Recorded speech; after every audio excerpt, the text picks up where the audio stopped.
Welcome to the Heart of Dating podcast. Hey, it's Kait.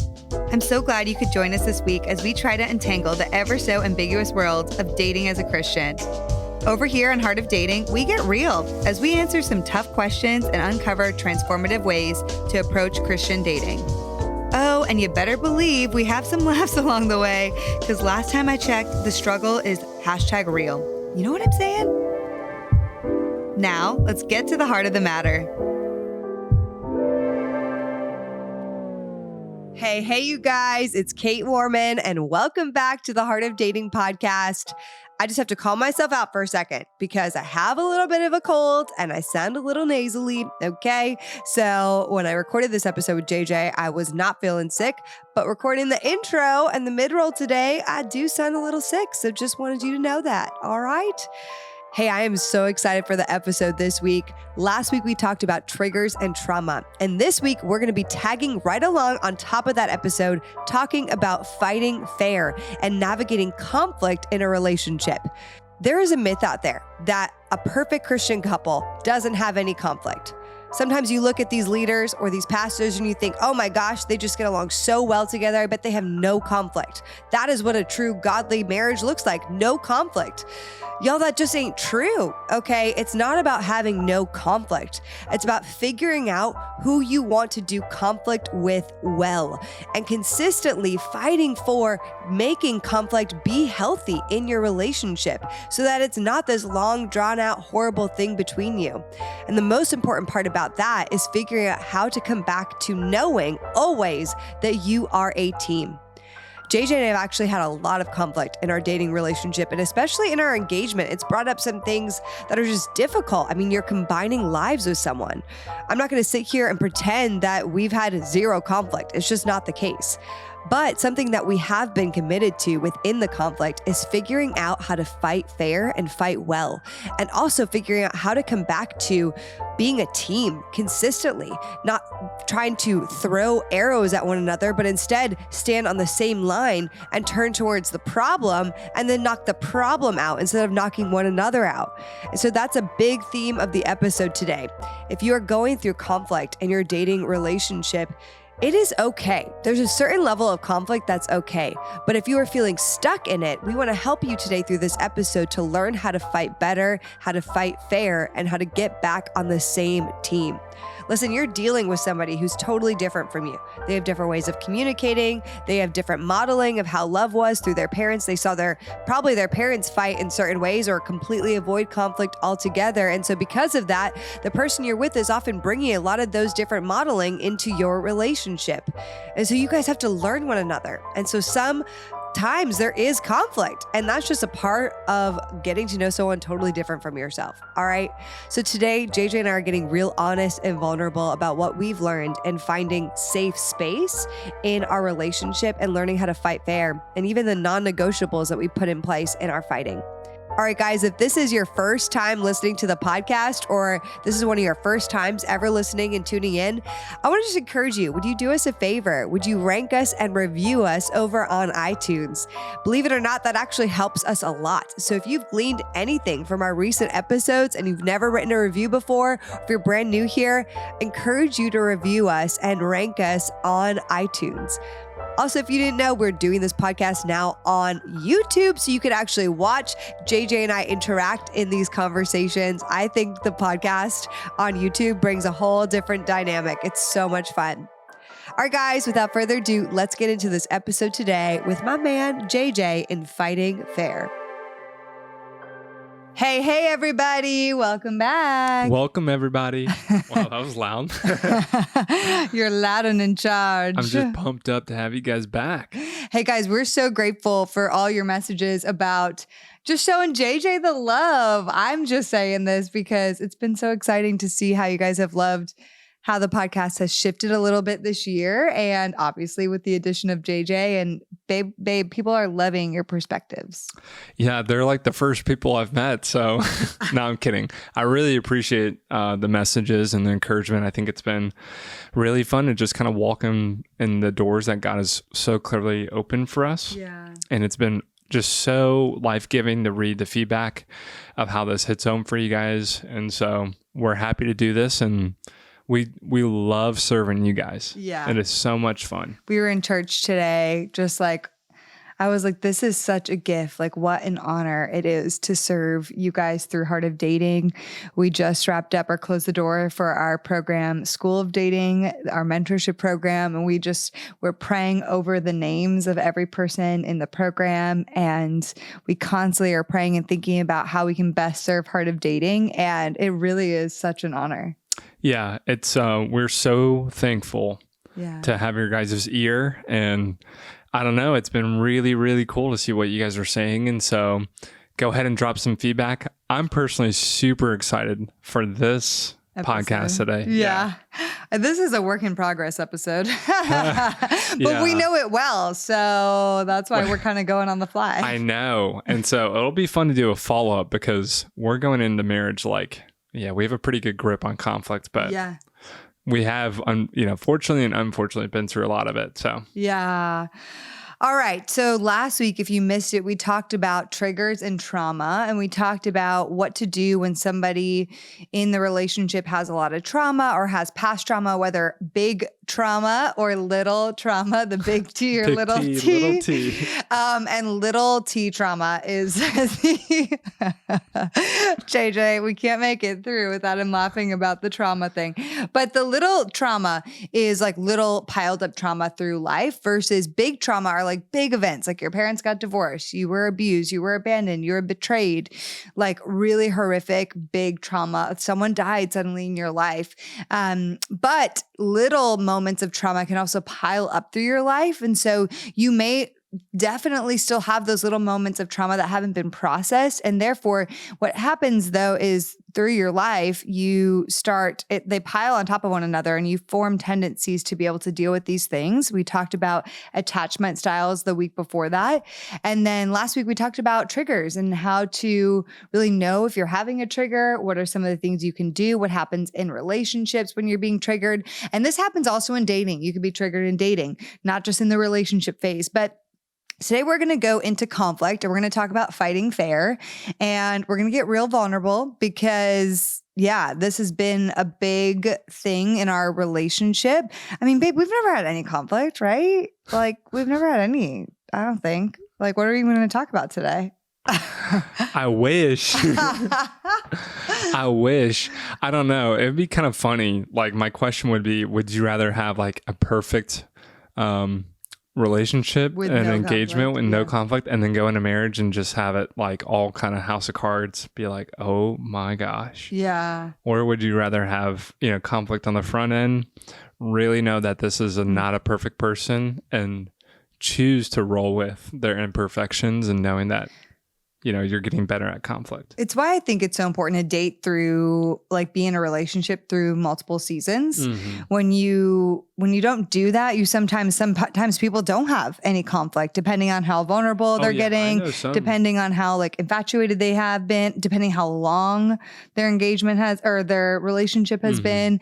And there's so many factors actually that I'm going to talk about in a second too. But if you get married really quickly and you don't see someone through seasons, through hard things especially, you may miss conflict. You may think like, wow, we were at small group the other night, and remember the small group leaders were talking about how like the guy was saying about his now wife, he was like, oh, she was just so chill, flexible, easygoing, like just awesome. And they didn't have that much conflict. And then in marriage, he realized, wow, she is really chill, flexible, easygoing. And then we got married. And then I realized, wait a second. When I'm upset, she's still chill, flexible, easygoing, doesn't want to talk about it. And now I want to talk about it. Wait a second. Those things that were super easy in dating are harder now because things are more complicated. And he identified he had a real control trigger that he needed it to be okay. So he needed to talk about it instantly, and she needed a little bit of space and time to process. Well, yeah, I want to get into that modeling. Yeah, but the great. First thing I want to ask is, and this comes up a lot, is do you think it's a red flag if a relationship has a lot of conflict early on? It's such a great question. And I think I would need to see a lot more context. Yeah. I would say just like normal conflict, which is hard to identify in the moment. Yeah, exactly. You know, if you're stuck in chaotic conflict, it's kind of hard to recognize it's chaotic. Yeah. Especially if you grew up in a tumultuous home. Like some of my upbringing, there was a lot of fighting, a lot of chaos, a lot. So it was normal. Like that kind of environment is anger, fighting. That's very normal for me. Yeah, exactly. It's same here. And so the biggest thing here, especially in dating and early on, is do not mistake chaos for connection. Mm-hmm. And I think that's where it's so important, right? To have that board of advisors, people who know you and can kind of speak as a third party, be like, oh yeah, like, yeah, it's pretty normal to get yelled at for wearing your shoes inside like the 10th time, you know. But if it's like the first time and you're getting like yelled at, you know, and like, you know, so it's definitely really nice to have checks and balances and people to kind of hold you. But I would say it's really sad to see people mistake chaos for connection, right? Yeah. Obviously, if you work through super deep chaos and conflict and you do resolve it, you're going to feel a lot closer. Hopefully you're not using like physical tools and sex to like in the reconciliation process, because then you're really going to be bonded. But yeah, I would say don't mistake chaos for connection, but conflict in a relationship is normal. Yeah. Like it is normal. And I will say this, on the flip side of things, I get sad to see so many people see conflict happening and then they compare themselves to a relationship of two people who seemingly have very little conflict. And then they're like, I can't be in this, like we have too much conflict. Well, normal relationships have certain levels of conflict, but what you got to keep in mind, and this is why it's so important to take ownership of knowing you and your triggers and your past and your attachment styles and those wounds, because like there are certain people that you could have two secure people that have little conflict because both of them are pretty secure and they don't have a lot of anxious or avoidant or ambivalent leaning attachment wounds. And therefore their conflict is very little to none. You can also have people that have minor anxious woundings or minor avoidant woundings. And it's minor leaning, but it doesn't come up very much. And you can have both parties that have that. So if you're comparing yourself to that and you're in a relationship and you're realizing, gosh, things are flaring up, like it's bad to compare yourself to people who you don't know the full breadth of who they are, their upbringings, their attachment wounds from both sides. And I will just say from my true honesty that, you know, I used to do that and it used to really make me so fearful of like, oh my gosh. And then I started realizing through time, I'm like, wait a second, the people I'm comparing myself are the people who have like very little trauma in their background. They're very different. Everything, it looks very opposite from my upbringing. So while I'm not I always want to get better in the conflict I am having. There's a scale that like, if I have conflict, okay, that's not necessarily bad. It's how we're learning and growing through it. Right. Yeah, that's so much more in depth than I would just say, you know, you hear don't compare yourself to other couples in some ways. And that's a much more in-depth way to look at it. Is just like their stories, their trauma, their attachment style is so different. So you can't compare, right? It's like there's so many different combinations. And the other thing is, you know, the reality is if you're in a relationship with another human being who is imperfect, inherently selfish, and just is, you know, not fully sanctified on earth, like there's going to be some sort of conflict. Yeah. It's secure couples maybe can just work through it a little bit more easily or quickly. Yeah. And that's really what it boils down to. Like they still have it. They just can resolve it much more quickly. Yeah. And this is also in the beginning. Like if you are also comparing yourself to a couple who's been married for 5 years and have worked this stuff out, like, of course. Yeah. So it's, again, so important to know yourself, start getting to know the person you're with and their story. It's not to say as well, I want to clarify, it's not to say that if you have a lot of trauma in your past and they have a lot of trauma in their past, you absolutely can't be together and you can't work things out. That, I don't think that's a beautiful picture or a hopeful picture of how God is redeeming. And you can see that all the time. But the key there is if you recognize that you have trauma and triggers and you're willing to take ownership and start healing or have already started to heal those different layers. Yeah. Yeah, exactly. And we're going to talk about this later in the episode. So just stay around because this is such an important point. because a lot of people hit a plateau Yeah. where they're going through the same conflict over and over. And the conflict cycle, which we'll define later, conflict cycle is basically the whole cycle of conflict is still taking a very long amount of time. They're not getting better at it. One or both parties is not doing a lot of work to show up better. And so you're just kind of like a stalwart, you know. It's not really going anywhere. You're just kind of stuck on the same conflict. Over and over. Half the relationship is conflict. Well, baby, will you talk about the conflict cycle and like the fact that that conflict is okay, but what a healthy cycle of it is? Yes. So this is a diagram I learned from my therapist. If you guys are listening to the episode, I'm going to write it out on paper. Yeah. But if you're listening, go look it up on YouTube because this totally changed my definition of conflict and most importantly, maturity in conflict. So I'm going to go ahead and write it. And I'm going to use Kait to help me. So Kait, when we experience conflict and the conflict cycle, what is typically the first, what's the first thing to happen in conflict? Yes. So some sort of fight. Step one disagreement. Is conflict, right? Disagreement, something misunderstanding, happened. Whatever. Yeah. Just conflict in every sense of the word. Yeah. What happens next? I don't know. Somebody's upset. There's an offense. Yeah, the offense is taken, and it's most likely reaction. Okay, right? There's like a reaction. Yeah. Yep. So I call that like reaction or acknowledgement. So like you acknowledge that your feelings are hurt. Yeah. It's aired out, right? Like the dirty laundry has been aired out. Okay. Okay. Ideally, what happens next? You would talk about it? Yeah, I like that. You talk about it. You walk through it. So talk. You're putting me on the spot. I don't know this model, so you define the conflict. Okay. Yeah, but the point is everybody should be able to kind of walk through this as a couple or individually, right? Yeah, sorry. And it looks a little different for everybody. I'm like the person that needs to know the formula. I'm like, babe, you should have told me the formula. No, this is great though. This is really helpful. I'm like, I don't want to tell them unless I know it. So what happens after we talk? Typically apologies, right, are made? Yes. That's the fun part. So that's number 4.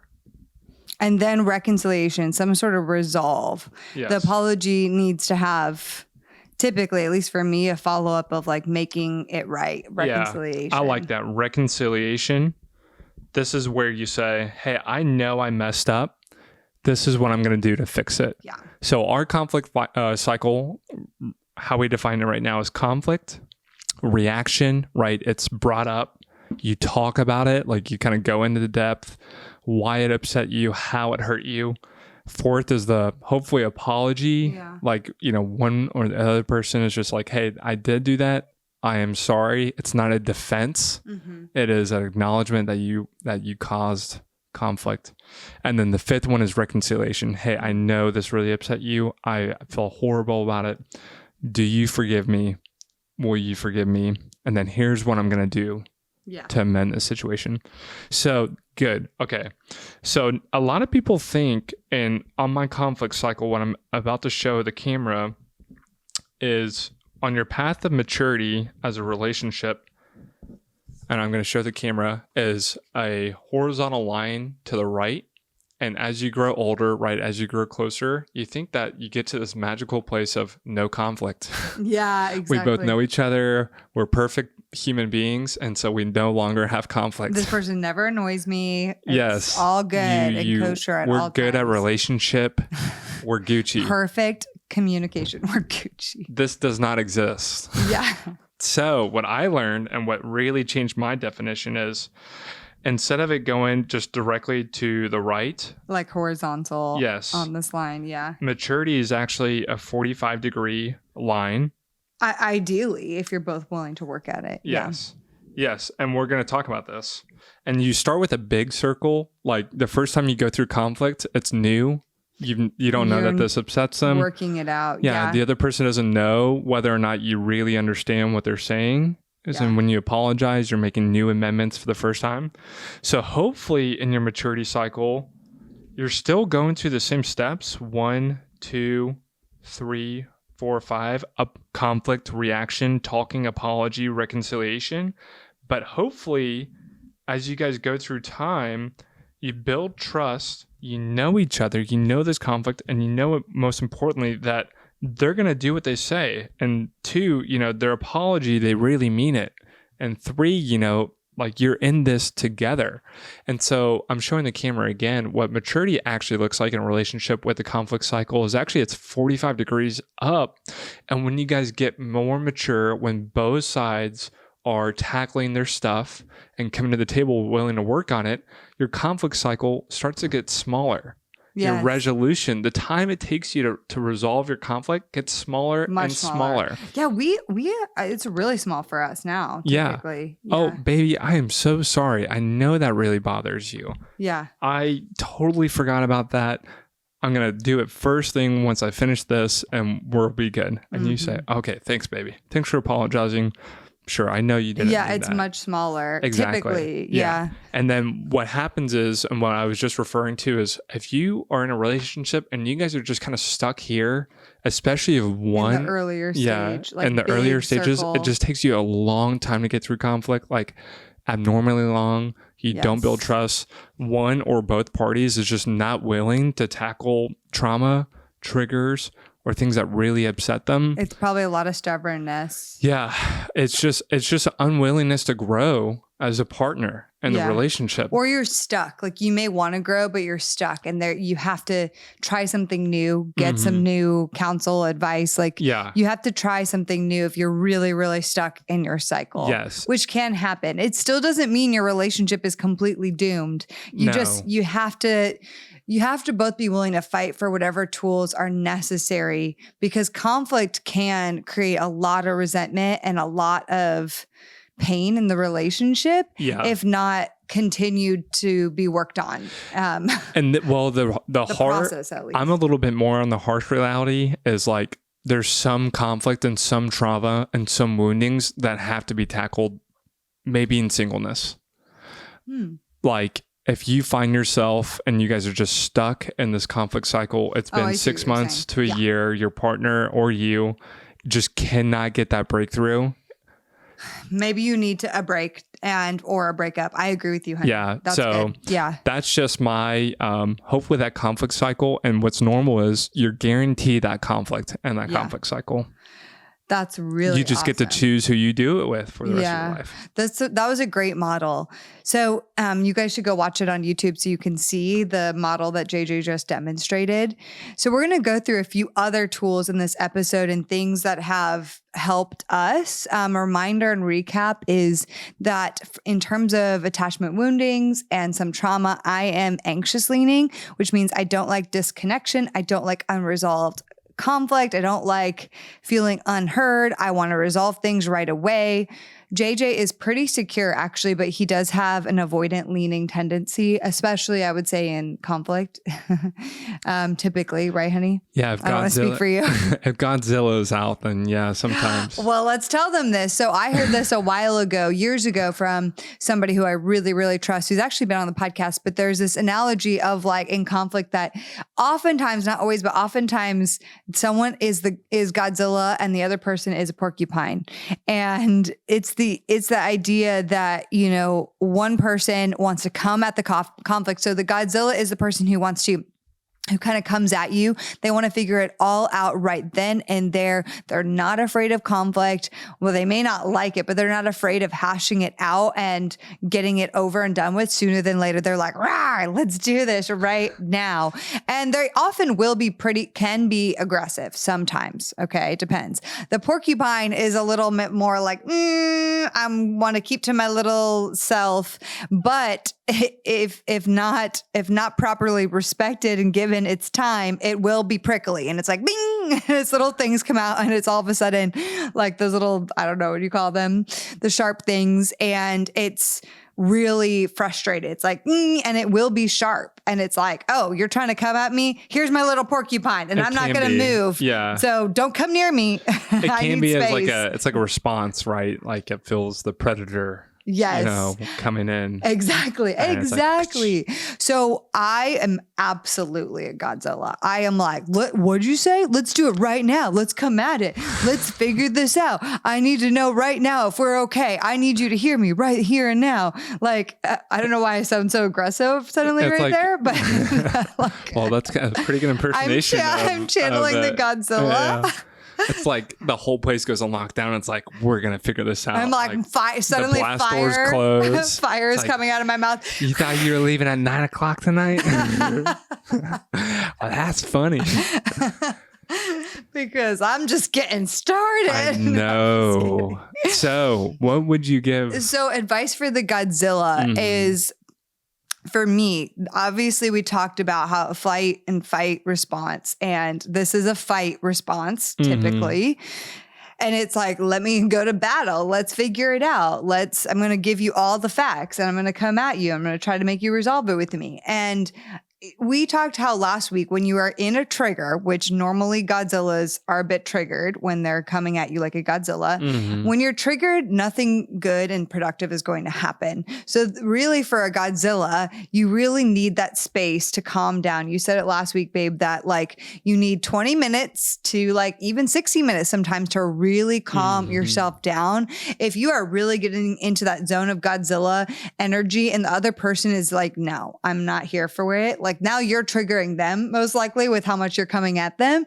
And so nothing good is going to happen. You have to say, okay, if I keep pushing for it, what I've noticed, if I keep pushing for it because my anxious wounding is like, I want the resolve as soon as possible. I feel completely naked and not safe without the resolve. And so I have to tell myself, first of all, I need to say, like, remind myself of some logic if I can, like nothing good is going to happen. I know the pattern here. If I keep coming at it, if I keep trying to make it, he's going to feel squashed. He's going to feel potentially resentful towards me after.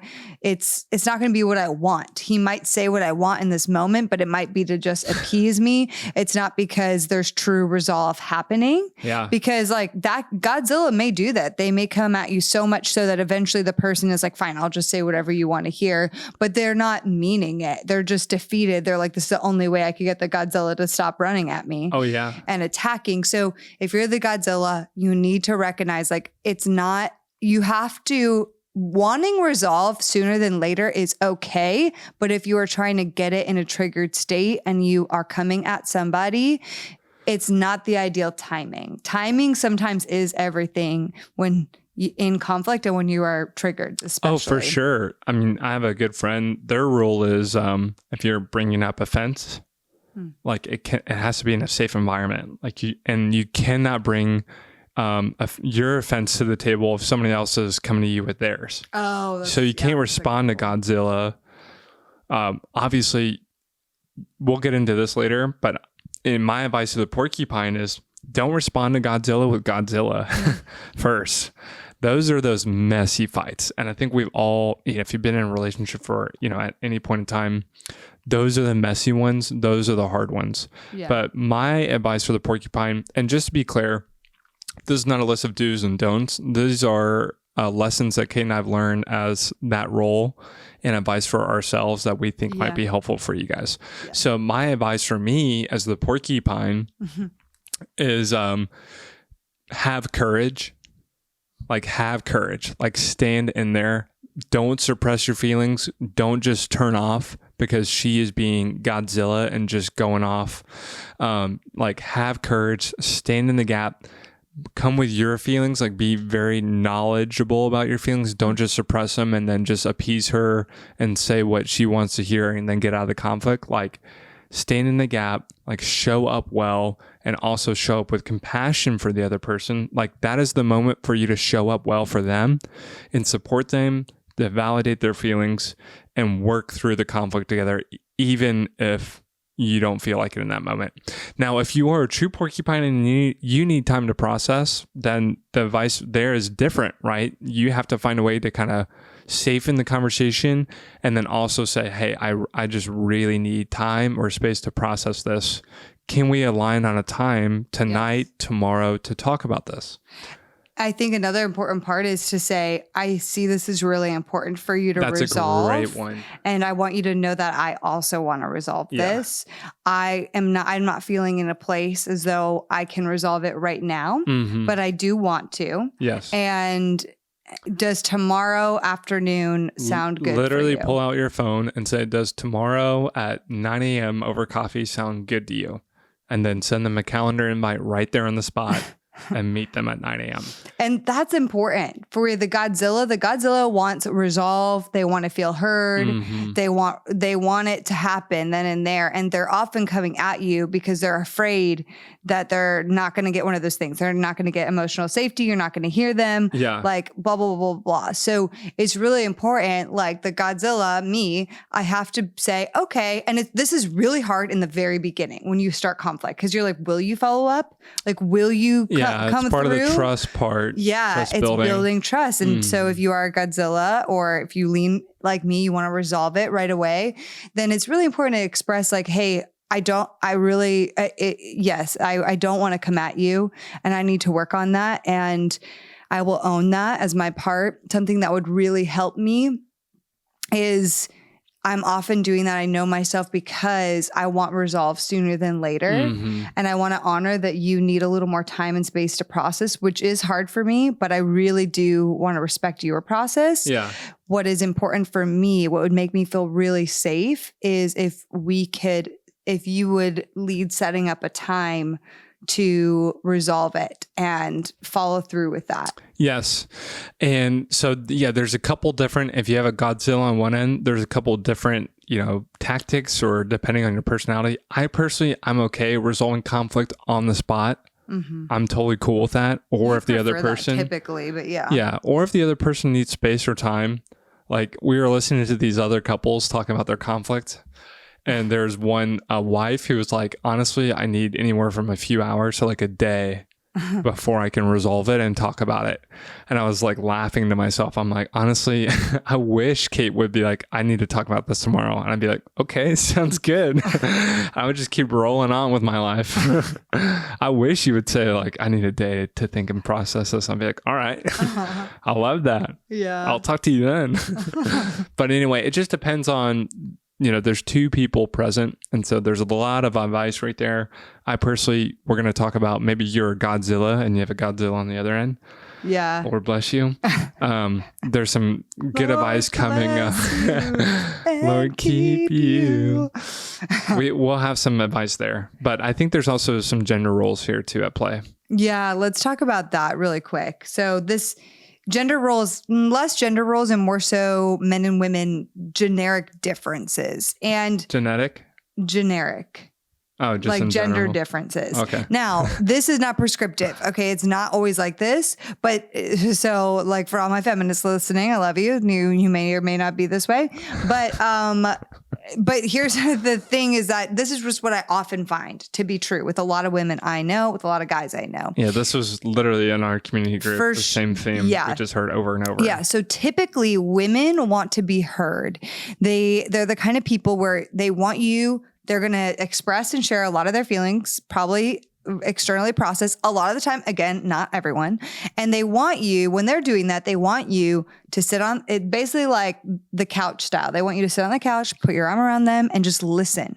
What they don't necessarily want is for you to judge it or for you to fix it. This is with when they're talking about things outside of your relationship, or if they're talking with you, they don't even necessarily want you to fix it, right? It could be something like, can you just listen? I just want you to, like, even the listening is helping me right now, making me feel like comforted and safe. Yeah. And that is a mistake we sometimes make because guys tend to want to be Mr. Fix-It and they want to use their logic and reasoning. And like, that doesn't make any sense. And if you say that to a girl who's in her feels, she's going to be like, what? Her crazy eyes start coming out. She's like, I'm sorry. Basically, if she walks that whole problem and you say, okay, sounds good. Here's how you fix it. You failed. Oh my gosh. Or if you just say, okay, sounds good. I'm like, nothing. Wow. Because one of the couples said, and this is so sweet. But she wants to process a lot. And then he's like, yeah, cool.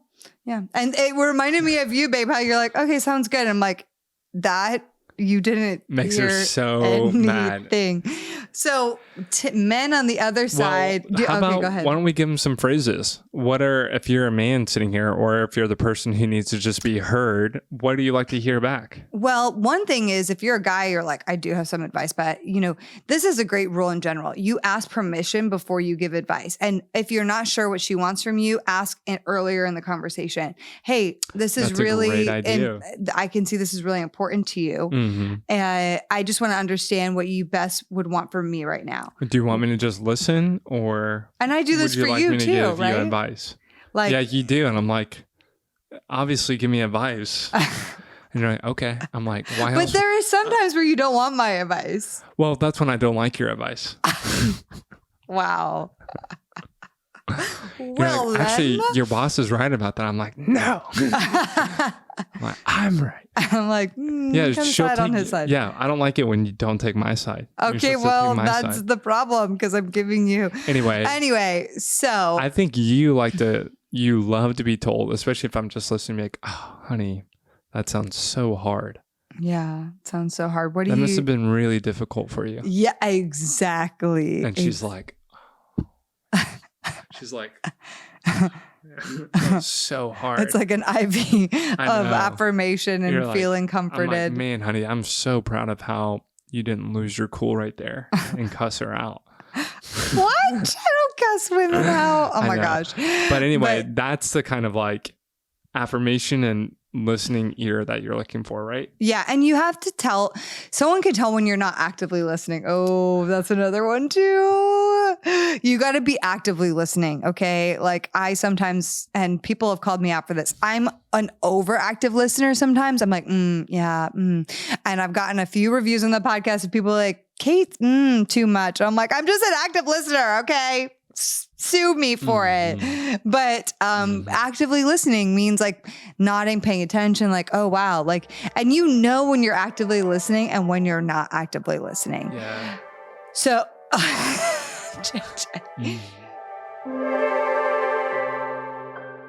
all right, y'all. So this partner I specifically use every single day. I started taking athletic greens because I wanted a boost in my immune system, especially after getting really, really, really badly sick the other month. And also because I recognized that I wasn't taking my greens and eating greens very consistently. I mean, sometimes it's not the first thing I think of when I think of what I want to eat for food. Now I've been taking athletic greens for a few months and I love it. It actually doesn't taste like normal, super healthy stuff. It has a little bit of a tropical flavor, which makes it really easy to digest and drink. And I actually look forward to it each and every morning. So what is this stuff, you guys? Well, with one delicious scoop of athletic greens, you absorb 75 high-quality vitamins, minerals, whole food source superfoods, probiotics, and adaptogens to help you start your day right. This special blend of ingredients supports your gut health, your nervous system, your immune system, your energy, recovery, focus, and aging. All the things. I personally love it because it really is something that I know I can incorporate into my routine, actually look forward to because I actually like drinking it. And it's giving me so many other supplements and so many great benefits, such as boosting my immune system. Now, there are tons of people out there that take some sort of multivitamin, and it's important to really choose high quality ingredients that your body will actually absorb. AG1 is a small micro habit with big benefits. It's one thing that you can do every single day to take great care of yourself. So guys, I want to make it really easy for you. Right now, it's time to reclaim your health and arm your immune system with convenient daily nutrition. So guess what? Athletic Greens is going to give you a free 1-year supply of immune-supporting vitamin D and 5 free travel packs with your first purchase. I love those travel packs. I take them on the go with me whenever I go anywhere. I love them. All you have to do is visit athleticgreens.com/HOD. Again, that's athleticgreens.com/HOD to take ownership over your health and pick up the ultimate daily nutritional insurance. Hey guys, so it's Mental Health Awareness Month. that's the month of May. And I really want to talk to you right now about considering adding therapy into your lifestyle. Specifically, if you are looking for a Christian therapist and a more affordable therapist, I want you to check out Faithful Counseling. Now, I've been advocating for Faithful Counseling for a few years now. And if you're new here, this is why I love Faithful Counseling. They offer Christian therapists at an affordable rate, and they'll actually work with your budget. All you have to do is fill out an intake form and you will get connected to somebody within one day. It is so easy. You can meet with your therapist over the phone, virtually. You can also message them whenever you want. It is absolutely amazing. We now have hundreds of people in our community using the Faithful Counseling service, and they love it and rave by it. And it's so easy and convenient to do virtual therapy. So you can get 10% off your first month of therapy by going to faithfulcounseling.com/heartofdating. That's faithfulcounseling.com/heartofdating. So let's get into the male dynamic. Again, do you want to explain the guy dynamic? Yeah, we're a little bit more simple. Okay. I'm kidding. Continue. I think men do want to be respected at the end of the day. They want you to listen and then often give advice. Yeah. Or, kind of like weigh in on the solution. Yeah. Like if I share something and it feels really good if you agree with our solution. Now, a wise partner will hear the other person and say, oh, I totally understand that you might feel that way. Yeah. But there is you might be wrong here. Yeah. And here's why. But I totally understand why you feel that way. Yes. And I'd be like, oh, okay. And again, I still think even for guys, as a woman, it's still important to ask permission before you give advice, because it's just always better to does a person really want your advice or not? That's probably gender neutral. Yeah. What do you need from me here? Do you need me to just listen? Yeah. Do you need me to give advice and so forth? But I love it when you ask that. It's very nice. And I could do a better job of it. Yeah. So that's another thing to just keep in mind. For guys, I see often if they've never really been in a relationship and all of a sudden so many things are coming up and the woman is having all these feelings, he feels overwhelmed, he has to fix it all, be logical and Mr. Fix It. And sometimes, honestly, here's the deal. This is the magic key for some of the guys living. Sometimes if you just listen and let her say all she needs to say and just provide space for her and even say, wow, that sounds like it must be really, really hard. Yeah. Sometimes that is all she really needs. Dude, we'll get into this.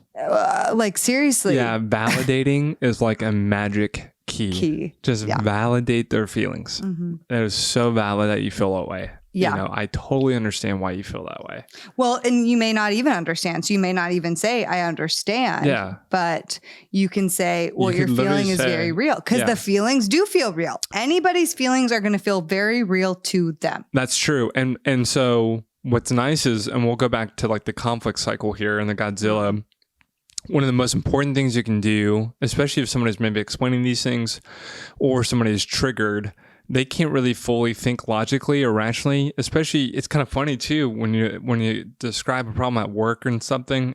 If I get amped up about it, I'm typically not being very rational or logical. So when you come at me with a right answer, oh, your boss is actually right about this, I'm still in my feelings, and so I'm probably not coming at it completely rationally, right? I'm biased and I'm upset. So the most important thing is we call this finding a safe space. Finding safe space, yes. And how would you define that in your... Safe space is a place where you can calm down or make space to calm down through a trigger so that you are not attacking one another, which never actually resolves the problem. So I wish we could do another drawing, but if you can picture it, hopefully in your mind, when we call it slinging mud, and you often call it that. Yeah. But when you are not in a place of safe space, the person might be spiraling more and more and more, and the other person is now spiraling, because what's happening is there is a problem. What causes a conflict is some sort of problem. But the problem, needs to be clear, the problem is not your partner. Yes. The problem is the problem. We often confuse the problem for being the partner, but there is a separate problem. If you are choosing even if the partner caused the problem, right, they are still not the problem. There is a yes. There exactly. is a problem, but you have to separate the problem from the person. Because otherwise you will attack the person. Attack them, get really resentful towards them, mistreat them, lots of things. So it's a big key. There is a problem. Your partner is not the problem. They may have contributed to it. Oh, yeah. But they're responsible for it. Yeah, you know? But there is a problem. So when you're slinging mud, there's a problem. Picture this big like object in the middle, and you're on one side and your partner's on the other side, and you're both trying to quote unquote hit the problem in the middle. But when you're on opposite sides, what happens, and you're trying to hit it, let's say with mud, you are like, you're missing the problem. You're just hitting your partner. You're just like, this word, this phrase, whatever. I'm not even hitting the problem. I'm hitting my partner, because we're not actually on a team. When you get to safe space, and when you can find the safe space, you and your partner get to the same side, and you together stop looking at each other as the problem and start looking on the same team at the problem, and are like, okay, you're not the problem. I'm not the problem. We may have contributed to this. And we're a team here. But let's, as a team, sling mud at the problem and get that thing out of the way as a team. Yeah, absolutely. And do not get caught in the crosshairs. Like when that problem is in between you, that's the quote, getting caught in the crosshairs. It's like you're, like the sniper crosshairs. Like don't get caught. Yeah. And then what I do to encourage this safe space is, one, you totally validate their feelings. When they come at you, no matter how hot, hey, your feelings are totally valid. And I said this the other night, like, even if there's a bone in my body that doesn't understand how, or many bones that says none of this makes or where any you're sense. coming from, or why you're acting like this, I can still say the phrase, your feelings are valid, and it is completely true. And it's very disarming to the other person. Like, oh, they believe me. Like, I don't have to go through X, Y, and Z and really harp and explain. Like, they believe me that my feelings are valid. Another thing that is super important, when somebody's slinging mud at you, or there's a Godzilla on the other end and they're saying things, do not get sucked into the vortex. Yeah. It is so easy. And that's probably your pride. Like, you have to separate from your pride. They are not insulting you, your ego. They're not coming at you. Like, it is trauma and triggers on their end flaring up, but it is not about you. Those insults, and they can't even throw insults at you. They're not personal. It is not about you. Like, it is, they're in their little sandpit, throwing a fit, doing these things. And you can have compassion for them instead of taking it personal. Because remember, like we talked about last time, a lot of times the problem has to do with a trauma trigger from the past and doesn't necessarily have to do with this person. Neither one of us are saying it's right. Like, for if someone has a trauma trigger and they suddenly are saying or doing things that are wrong, it's just important to remember that oftentimes, if you can tap into a place of compassion, if you can calm yourself and try to get onto their team, because if they're in a trauma trigger and they're flailing their arms, they don't have a lot of control over it. If you can say things and move towards safe space or remind them, and this is already when you've like built in this model, you have to talk about wanting to do this model together in order for you both to like know that this model exists and that you want to get to that place. Because the idea is, okay, we're slinging mud and we're making each other the problem, and we need to instead get on the same team, even reminding the other person like, hey, I am on your team. Yeah. How can I better be on your team right now? I'm really having a hard time. Like, I have to say that sometimes too. I'm like, I am on your team. Yes. Or you remind me of it too as well. Yeah. And this just occurred to me. We can do a whole nother episode on this, but if you're struggling to share your feelings about the other person, one super important thing to keep in mind is never say like, you are this. Oh yeah. You like labeling, because that is judgment. That is like the hallmark sign of judging somebody and assigning to them. What you can say, and what really changed how I communicate these things, is I experienced you as this. So I'm not saying, hey, you're selfish. I'm saying, hey, in this moment, because of what you did and how it felt for me, I experienced you as selfish. Or you can say or you could also flip it and say like, this is like owning it for yourself, of saying like, the way you are responding right now is making me feel really XYZ. And it's making it very hard for me to approach the conversation because I'm feeling and I'm experiencing you as being very selfish. And that is making me feel like it's not a safe space. And so I don't know, I'm having a really hard time personally wanting to resolve. And I know that in there, I do want to resolve. That's a good one. Yeah. That's a good one. Or you maybe unravel, hey, have you said this to me like this? Hey, baby, blah, blah, blah. You make it really nice and sweet. It's very disarming. And you're like, that is a way I really could have received it. And the other person's like, okay. Yeah. That's a good point. So I think by far and away for safe space, the number one goal is disarming. That's typically through validation, just disarming. And then 2, picture their child, like the little child in them, like I do that. That's like scared or feeling or like feeling alone. And like, that's what you have to picture. Like there's something inside of this person right now that feels a lot of shame, that feels a lot of anger, that feels alone, that feels unheard. And like when you might be acting that way, or especially when I am like, you do. You picture like that part of me. Because it helps me personally unlock empathy. And 2, it helps me kind of, like second, unlock compassion. Like when that 7-year-old girl is yelling insults at me, like I'm not going to take them as seriously, like the insult parts. And I'm just going to have more compassion for the pain, the trigger that led us to that moment, and then what I can do to kind of resolve it. And you don't view them as a kid in like a derogatory sense, like you're being such a 7-year-old throwing a fit. Oh yeah. It's like a 7-year-old, like, there's something that happened here. There's something a lot more deep going on here that I can really use this as an opportunity to speak into with truth and love and grace. And that is so binding. It's so healthy. And that's been really sweet. I don't love any of the fights that we've gone through, but I love the reconciliation that we've been able to walk through. Yeah. And the trust that we've built. Like, I got your back. I'm not leaving you. Yeah. Even if I have to go out and like, calm down. Like, I'm coming back. And that comes with security over time in a relationship. Yes. Obviously it's not going to be there on the second fight. Yes.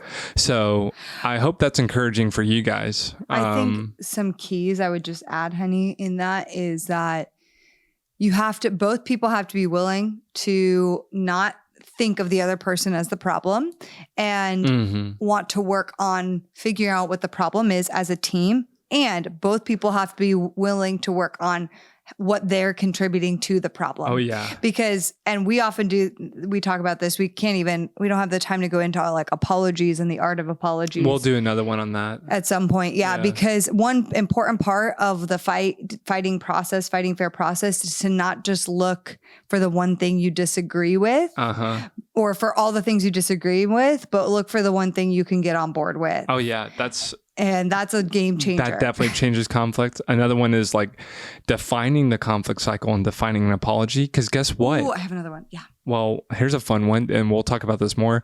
You learn how to apologize from your parents. Yeah.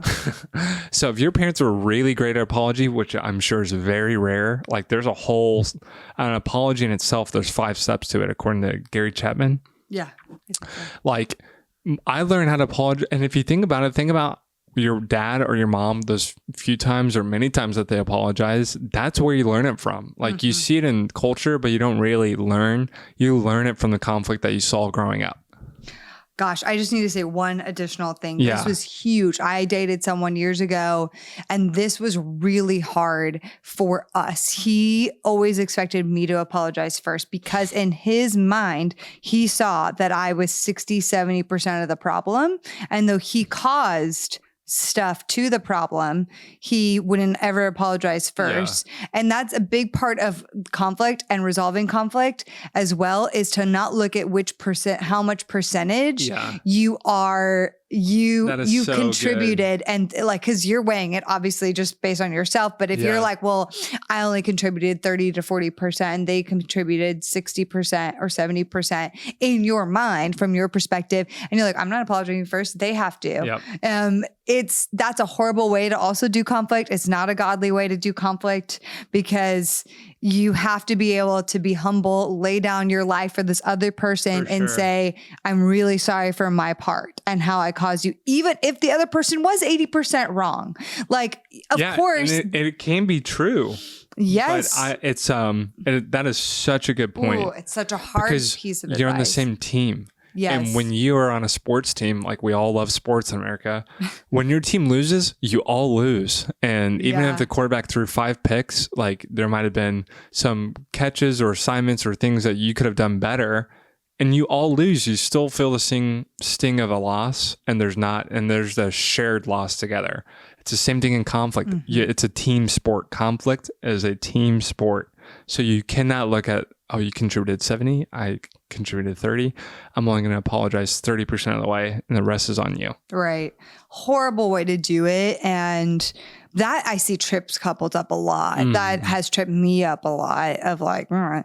But like, you know, you both have to be willing to apologize. Because if the other person, if you are always finding that you are contributing 40% of the problem and you're always the one apologizing and they don't apologize, like that is a problem. Yeah. So it just takes a lot of humility. Yeah. It's again, a team effort. Yeah. Another huge thing that's helped us in this process. This is the last one. Yeah. The last thing for fighting fair is having fighting non-negotiables. I would say this is for people when you are getting more developed, when you are in a relationship really serious and there is conflict. I mean, if married people can even listen to this is helpful advice, but we learned this in premarital, and I think it's very, very helpful to have fighting non-negotiables. So knowing your unique DNA, both partners' unique DNA, what is an absolute no-no for you in a fight, and both establishing what those things are.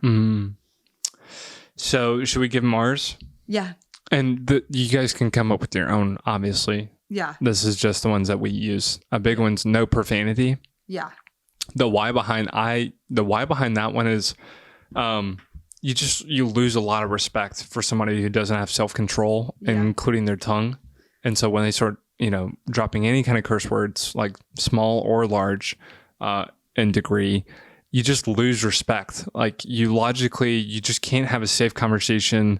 It's a hallmark sign that the other person doesn't have self-control and is not in a place to calmly talk about it. And so no profanity. Yep.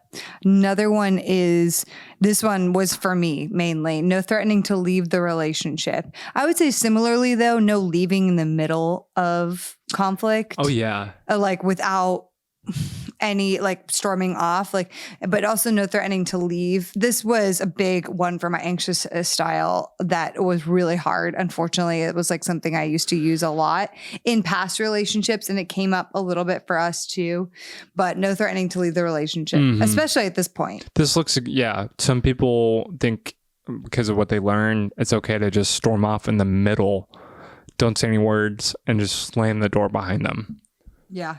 Or even if that's at the end, like, I think leaving or threatening to leave. And when we say threaten to leave, like, I will leave this relationship, Yeah.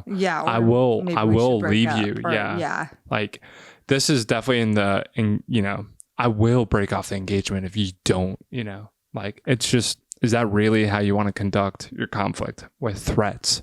And especially a threat to leave, like that for me is super deflating. Like, really, after everything, like we're just going to toss in the towel on this one conflict, And then the last one, this one was more for you because I would do it. No laughing. And I learned this too growing up. Like if somebody's acting cray-cray over there and they say something that no matter how illogical from your point is, like do not laugh. Like don't laugh. Like it's not a laughing matter. And some people have a reflex of like uncomfortable things make them want to laugh. You do that too. Sometimes. Yeah. Like I get really upset and she goes, It's This is funny. no, Is this a joke? laughing is awful. That one for me was a really big no-go because of my abusive relationship, and like laughing just It's like mockery. Yeah, it feels like, especially laughing if the other person is crying. Oh my gosh, that one I just can't even handle. If you're like, like you're crying right now, like anything of that nature, like just is a no-go. We don't have this one, but another good one I heard is they're non-negotiable is if something's not okay, like you're upset about something, this is maybe to avoidance. You're not allowed to say, I'm fine. And then have the other person ask a follow-up question like, are you really fine? And play that game. If it's not fine, one of their non-negotiables is you have to communicate it's not fine if someone asks you a question. Now, you don't have to resolve it. You don't have to go through the conflict in that moment. You can do it later, and we're gonna have like a ending cliffhanger question. Yeah. But for you guys to answer, but that's really cool because you have to communicate and be honest with how you feel, but you don't have to resolve it in that moment. Yeah. If you're a processor, you can't have space and time to come back to the table. Now, to close, and this is so funny because I hear it and I'm like, yeah. Do we agree on the phrase, do not let the sun go down? Well, it's in the Bible. On your anger. But I don't agree with that. I think the heart behind that, even in the Bible, is to not allow conflict to go unresolved and untalked about. And yeah, but I sometimes believe, and I believe that's something you can do, and that is helpful. I mean, we don't know what it's like fully because you and I aren't married yet. We haven't slept in the same bed. We don't know what it's like to be like mad right before bed. Like I don't know. We will find out more about this, right? But my initial take is you want to, as much as possible, like remind the person I'm on your team and I love you. And I do need some time or overnight to think about this or calm myself down, especially if it's late at night or whatever. And then, so in that case, I am okay with it being talked about the next day. I think what's important here is like the posture of the seeking and wanting to resolve and then actually doing it. Absolutely. Do you agree, babe? Correct. It's because the phrase is don't let the sun go down on your unresolved conflict. Yes. The phrase is don't let the sun go down on your anger. And you can have the absence of anger, right? Peace of some sort in unresolved conflict. And that is super, super important. Yeah. You sometimes, the more you work into that secure, you have to be okay with things maybe not being okay. In that moment. Yeah. Because that's life.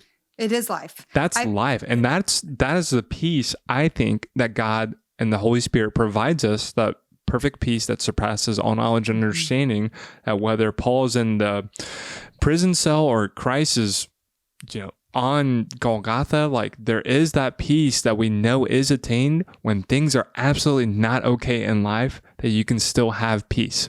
So don't let the sun go down in anger. I think it's important to discuss that anger, like have that anger talked about. It is known. It is brought to God. It is like acknowledged.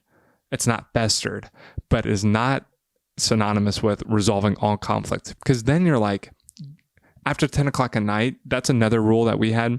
Oh yeah. No conflict after 10 p.m. That's right. We don't really have this problem anymore. But in the beginning, like when things were like we were working on our conflict cycle, it would be like a downward spiral of like, dude, this is like conflict after 10 o'clock, 9 o'clock, whatever it's just is not a good day. It never goes well. No.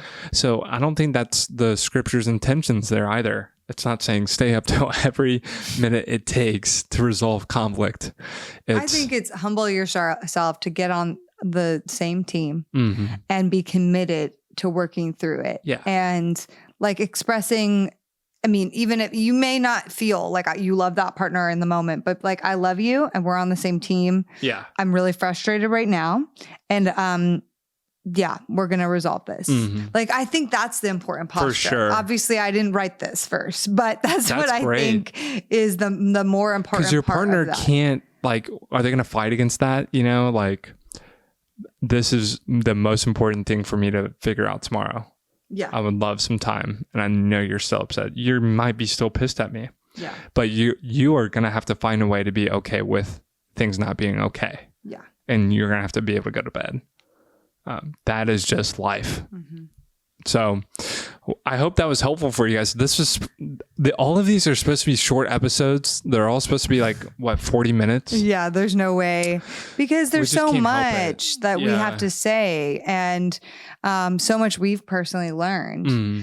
So thank you guys for listening to Fighting Fair. It's obviously something that we've worked through, and our conflict cycle is so much better now than it ever was. Oh, yeah. There was some times, like, we'll be honest, in the midway that it was, especially when I was going through depression, like there was some rough patches. We'll get real and honest about those. I know even more, but Dude, there's like SOS. yeah. Like I'm on the beach. And with a we're big really bonfire. grateful we did have some people pouring into us. I think we wouldn't have made it through our relationship without some really key Not a chance. mentors helping us through some of this conflict. And the most important by far and away, and I don't know if we referenced this enough in the last one, is like if you don't have a foundation of grace and you don't have a foundation of leaning on Holy Spirit and like leaning on God for that empathy, that compassion, for the humility, right? To really humble yourself in conflict, you will fail. Yeah. Like it just is. That's so true. I don't think it's possible. Yeah. So that is by far and away the most, because that's what really glorifies God. You can use even conflict. Yes, conflict as an opportunity to glorify God. Yeah. Isn't that awesome? Aren't you just awesome, honey? Yeah. Well, I don't know about He that, is. but you are. Okay. Oh, I'm so attracted to you doing these episodes. You're such an awesome man. Well, I'm always attracted to you. So, but yes, thank you. Well, thank you guys so much for listening. This was awesome. It was so fun. We Thanks, love baby. you guys. It's such an honor. Hey, you guys. Oh, sorry, baby. I'm just cut you off. Go ahead. Go ahead. No, go ahead. No, I was just going to say, you guys give JJ a shout out, because he is doing this at nights on the weekends. Like, he is pouring into Heart of Dating because you feel passionate about it, not because I'm like gun to your head forcing do you. it or else. Have to. No, he really wants to. That's your passion as well. And like, it's a passion God is like put in your heart. But you know, in order to do that, well, he's also working. We have to do it at nights. On the weekends, we have to like sacrifice some of our free time in order to do it, which is a joy. But yeah, definitely shout JJ out for all of his extra hard work. You filmed this with me. You're in the same boat. Yeah, I know, honey. I know. So, but I think for both of us, what's most fun and our encouragement for you guys is whatever opportunity that God has surfaced in your life as an opportunity to steward and serve others, do it. Do it. Like, do it. No matter how hard it is, do it. Yeah.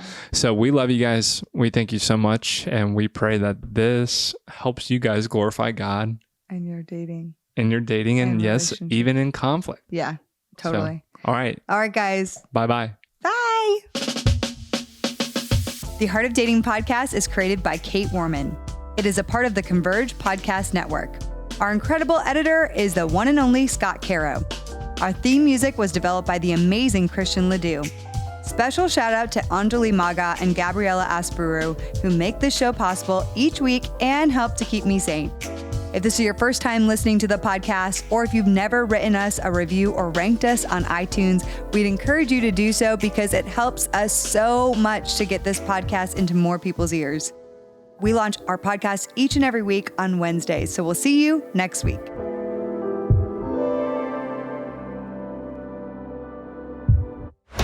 This show is part of the Converge Podcast Network.